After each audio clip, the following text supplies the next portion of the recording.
بسم اللہ الرحمن الرحیم نحمده ونصلی علی رسوله الکریم اما بعد بسم اللہ الرحمن الرحیم۔ عزیز طلبہ، آج ہم ہدایت النحو سبق نمبر 44 شروع کر رہے ہیں۔ اس سبق میں ہم تمییز سے متعلق پڑھیں گے۔ آج کے اس سبق کا خلاصہ یہ ہے کہ مصنف علیہ رحمہ سب سے پہلے تمییز کی تعریف ذکر کریں گے کہ تمییز وہ اسم نکرہ جو مقدار یعنی عدد، کیل، وزن، مساحت اور مقیاس یا غیر مقدار سے ابہام کو دور کرے۔ بطور فائدہ کی یہ بات یاد رکھیں کہ تمییز میں عامل اسم تام ہوتا ہے۔ اسم تام کی تعریف کیا ہے؟ اسم تام وہ اسم جس کے آخر میں ایسی چیز ہو کہ اس کے ہوتے ہوئے اس کی اضافت دوسرے اسم کی طرف جائز نہ ہو۔ اسم چند چیزوں سے تام ہوتا ہے۔ نمبر 1 تنوین ملفوظہ یا مقدرہ سے، جیسے عندی رطل زیتن۔ رطل یہ تنوین ملفوظہ ہے اور یہ اس سے اسم تام ہوا ہے، اس کی اضافت مزید دوسرے اسم کی طرف یہ جائز نہیں۔ عندی 11 درہمن۔ عشرہ، 11 یہاں پر تنوین مقدرہ ہے۔ نون تثنیہ سے اسم تام ہوتا ہے، جیسے عندی قفیزان برن۔ نمبر 3 نون جمع یا مشابہ نون جمع سے بھی اسم تام ہوتا ہے، جیسے عندی 20 درہمن۔ نمبر 4 اضافت سے بھی اسم تام ہو جاتا ہے، جیسے علی التمرۃ مثلھا زبدن میں مثلھا ہے۔ عزیز طلبہ، اب ہم آتے ہیں کتاب کی طرف۔ تو سب سے پہلے ہم عبارت پڑھتے ہیں۔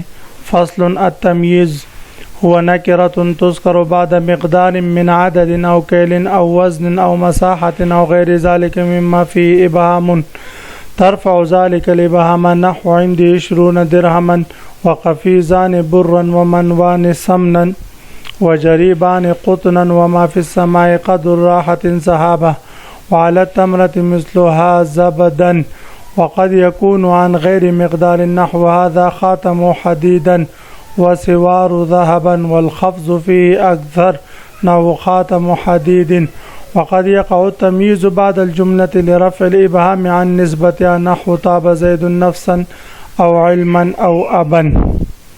اس فصل میں ہم تمییز سے متعلق پڑھیں گے۔ تمییز کی تعریف مصنف علیہ رحمہ فرما رہے ہیں، ہوا نکرۃ تذکر بعد مقدار۔ تمییز وہ ایسا اسم نکرہ ہے، تذکر بعد مقدار، جس کو مقدار کے بعد ذکر کیا جائے۔ مقدار من عدد، چاہے وہ عدد کی صورت میں ہو، او کیل یا کیل کی صورت میں ہو، او وزن یا وزن کی صورت میں ہو، یا مساحت کی صورت میں ہو۔ یاد رکھیں عزیز طلبہ، مقدار کہتے ہیں اس چیز کو جس سے کسی چیز کا اندازہ لگایا جائے۔ عرب میں جن چیزوں سے کسی چیز کا اندازہ لگایا جاتا تھا، یا کسی چیز کا وزن معلوم کیا جاتا تھا، یا کسی چیز کی مقدار معلوم کی جاتی تھی، تو اس کو مقدار، اس پیمانے کو مقدار کہا جاتا تھا۔ تو عرب میں مشہور پیمانے جو ہے وہ ایک عدد ہے۔ عدد سے کسی چیز کی مقدار معلوم ہوتی تھی کہ یہ چیزیں گنتی میں 10 ہیں یا 12 ہے۔ او کیلن یا کیل سے یعنی پیمانے سے کسی چیز کی مقدار معلوم ہوتی تھی کہ برابر ہے، 1 قفیز پیمانے کے برابر ہے یا 2 قفیز کے برابر ہے۔ او وزن یا وزن سے کسی چیز کی مقدار معلوم کی جاتی تھی۔ او مساحت یا مساحت سے مراد پیمائش ہے۔ مثلا میٹر وغیرہ سے ہم کسی چیز کی پیمائش کرتے اور اس کی مقدار معلوم کرتے ہیں۔ او غیر ذالک کا عطف جو ہے بعد مقدار پر ہے۔ ہوا نکرۃ تذکر بعد مقدار او غیر ذالک، وہ ایسا اسم نکرہ ہے جس کو ذکر کیا جائے مقدار کے بعد یا مقدار کے علاوہ کسی اور چیز کے بعد ذکر کیا جائے، ایسی چیز کے بعد ذکر کیا جائے مما فیہ ابہام، جس میں ابہام ہو، پیچیدگی ہو، جس کی مقدار معلوم نہ ہو۔ ترفع ذالک الابہام، اس حال میں کہ وہ نکرہ اس چیز سے اس ابہام کو دور کرے اور ابہام کو ختم کرے. جیسے عندی 20 درہمن، یہ مثال ہے عدد کی کہ میرے پاس 20 ہے. درہمن کیا چیز ہے؟ 20. تو عدد میں ابہام تھا، پیچیدگی تھی. درہمن تمیز نے اس پیچیدگی کو دور کر دیا کہ میرے پاس 20 درہم ہے. عندی یہ ظرف مستقر خبر مقدم ہے. 20 اسم تام مبہم ممیز ناصب التمیز.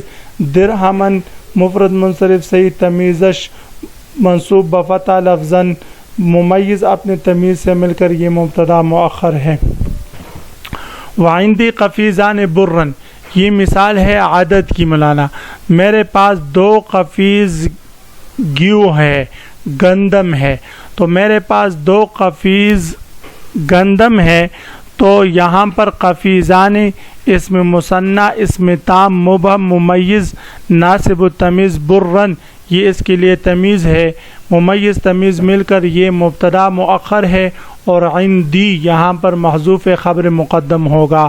ومنوان سمنن، اور میرے پاس 2 من گھی ہے. منوان یہ بھی اسم مثنیٰ اسم تام مبہم ممیز ناصب التمیز. سمنن اس کے لیے تمیز ہے. ممیز تمیز مل کر یہ خبر ہے. عندی مبتدا محذوف کی خبر، یہ مبتدا مؤخر ہے عندی خبر محذوف کے لیے.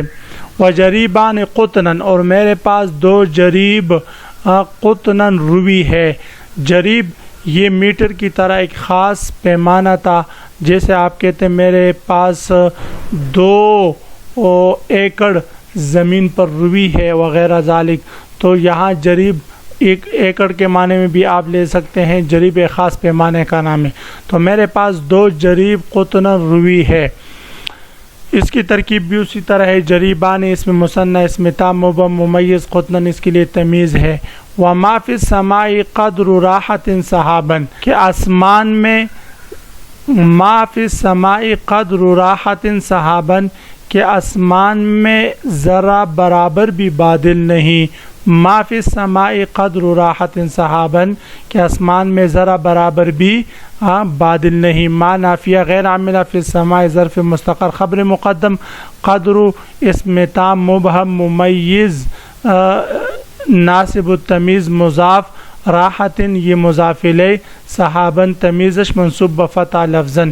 اسم تام اپنے مضاف الیہ اور تمیز سے مل کر یہ مبتدا مؤخر ہو جائے گا. فی السماء اس کے لیے ظرف مستقر خبر مقدم ہے.